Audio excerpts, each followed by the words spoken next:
Hi, today this is actually my first tutorial and we're going to be discussing some basic stuff on Adobe After Effects.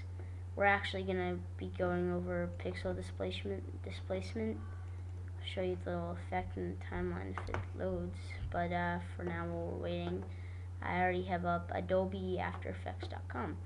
If you don't have After Effects, I recommend downloading a free trial.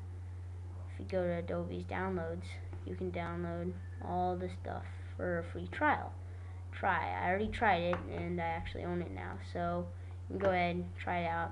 If it's fun, use it, blah blah blah. Okay, now this loaded up. So I'm using Adobe After Effects CS5, which is a newer version of the Adobe After Effects. And CS4 may not have all the included stuff that I'm going to be using here. Yeah, I used to use CS4 and I love CS5 a lot more, so I recommend buying it. You can play with audio levels, a lot of stuff. So I'm going to go over my effects and presets channel and we're going to type in pixel, pixel or let's just type in displacement map, and that's actually what we're going to be using. We'll keep that up just for later so I don't forget like I did before. And now we're going to import our source footage. For me, I'm just using a picture. In my libraries, I have a picture actually of a desert, I think, somewhere in here. Let's find it. Here's my desert picture. Open that up, and now we have our imported selected files. And one way we can import is just by double clicking somewhere in this box. It will automatically open up the file. Right clicking somewhere, yeah. You can do a lot of things. File, import to. Let's drag that in and let's zoom in a little because that's pretty far out. Here is our layer basically. And what we're going to be doing is like creating maybe a wave that would like ripple out from like a gunshot or something. So if you have if you took the time to actually film a video of you pretending to shoot a gun or Nerf gun or whatever, then you can go ahead and import this in just by clicking and dragging it in, blah blah blah, whatever. Once you import it in, drag it into a new comp by simply dragging it onto that or clicking on that. One way to change the settings of the comp is to go composition settings and start time code. This is a 3D job. Duration, to change the duration, simply backspace. 20, that's 20 seconds. This row I'm on seconds, milliseconds, minutes, and hours. I recommend staying somewhere into the 16 to 20 minutes for your whole thing. I mean, I wouldn't go over that. I've went to about an hour once and that was pretty crazy, so stick within 16 to 20 minutes if for major stuff. If you're just editing a quick scene, maybe 15-30 seconds. So I have my little footage pulled in here, and this is a picture. One thing you notice is it's a picture. So what we're going to be doing is creating difference layer. So click your composition in the project bar over there, project panel. Control C, which is control copy, or Command C for the Mac, and Control V to control or the paste, and Command V for the Mac. And go to desert, and let's rename this as layer because this is just our layer basically, nothing special about it. Rename this is our difference. I'm gonna name it matte, so you don't have to. Difference matte. And now we have our layer and our difference matte. And let's double click on the difference matte, and we pull up basically the same exact thing because we copied the layer. And now we got this. So what we're gonna do is if you added any extra qualities like sound effects or muzzle flares or anything like that, then you want to delete these right now. Only on your difference matte though. You can keep it in your layer if you really want. So now you're going to go and make this a guide layer, which will pop up this thing. And that's on CS5, I think, only. And now we're going to basically take this and add a new layer. I'm right clicking and hitting new, which is new layer. You can also go up here, click new, text solid, blah blah blah, all that. So I just need a new solid layer. I'm gonna keep my layer color as black because black is a more just regular color, and it's not going to get me confused with other interesting objects in my project. Now we have our solid layer. Now we want to actually, I don't know why, but my toolbar is not up here. All I have to do is click window and find tools. Now this will put them back up here.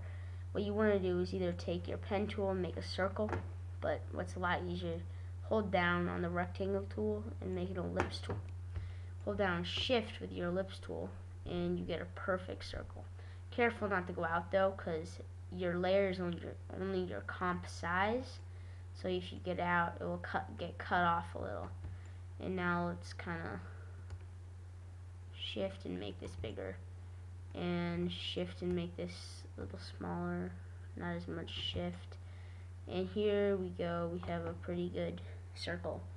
Now I'm going to make my inside mask, and let's just click mask 2 and we get mask 2, double click, and we get, if you double click on the mask side you get this, and it's really helpful. So let's kind of make it a donut-y shape. Now click at mask 2 properties and subtract. To make a mask, which I haven't really gone over, which is kind of stupid, either click on this one, which is your pen tool, or this one, which is your lip tool. Most masks are set to add, which means anything that is in the mask is kept in the whatever it is. So if you have a video and circle the head only, it will be kept in if it's on add. If it's on subtract, it will only take out that small thing, which is also very useful. Now that we have our little mask, that's a donut mask really, we want to go in and feather this. This is an option, not really forced. It's not that big a deal. I'm going to set it about 8 pixels so it's not too much. Feather basically smooths the mask edges. See this nice and hard edge when this nice and smooth edge? A lot smoother really. Yeah, and let's just go set this to 8 pixels too. And we have a kind of equal mask here. This is a circle, which is going to be our basic distortion. So what we're going to do is go to the point where you want it to ripple. And for me, I don't really have a point because I just have a picture of a desert. So we're going to close our mask properties and go to transform. Then we have all these options. Click on scale. Scale is how big your object is. Let's try to get the anchor point a little more in the middle here, and that means that when we scale it down it will be a little more toward the middle instead of the sides. So now let's go ahead and scale this down about to there, or however big you want your thing, your ripple to start off. Now we'll move down about maybe 10 frames. I'm going to just move to the first second mark. 10 frames is pretty fast. The second is still a little fast. The second might be a little slow, I'm not exactly sure. And let's size this up however big you want it to be. And we got this little animation using keyframes here. And click add a keyframe, click ends it. And we'll just redo that because I'm kind of stupid. Why did I do that? And let's just kind of scale that down. Go here, scale that up a little more, and that's good. Now we're going to go down and use the shortcut T, which opens up opacity, and we're going to go down to where it's perfect. Click it, go down about halfway, click again, make sure not to click that, and almost all the way. Instead of clicking that, just lower the opacity slightly, and just about all the way, lower the opacity a lot, and a lot. And now we kind of had this fade out kind of bubble little thingy donut. And there we go. We finished our difference mat. Now you want to go back to your layer or your regular kind of footage thing, nothing special about it, and drag in your difference mat or whatever you wanted to call it. Let's put this on top by hitting Control or Command and left or right bracket. Left bracket will shrink it down a layer. Right bracket will make it go up a layer. And now we have this animation on this. It looks almost like it's fading it. It's going out of the screen. We could use Z property or Z to do that too, but this is just a simple one. So we wanted to make sure before that our compositions matched what it was, so that like if your guy's waving right now, he's waving then. Now when you import it, there we go. So you want to add an adjustment layer. This will give you a layer that you can adjust, kind of obviously. And you want to drag your displacement map onto the adjustment layer. You'll get this from probably your project window, which you were at, and you'll go to here. Don't worry, don't click any of the settings. It's pretty simple actually. If you click FX, it will turn the effect off, and we want it on for now. So you want to click, instead of adjustment layer, you want to put it to our difference mat. And now we kind of got this cool little ripple right here. Now the black line is still there, I know. We can either keep it there if you want. That would look a little weird though. So let's go to our difference mat and turn the eyeball off. This makes it invisible. Now we just got this little ripple.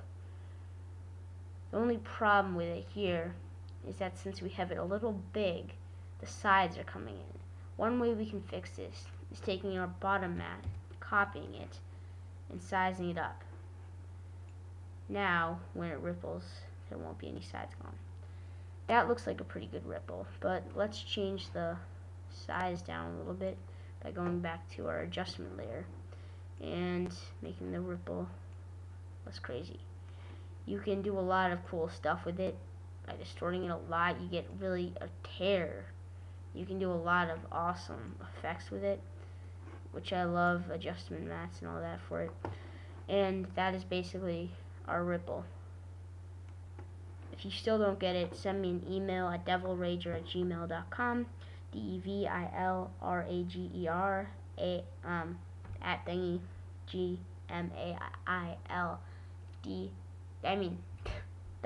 .com. Kind of obvious. And that is it for our tutorial today. See you later. This was AEFX. And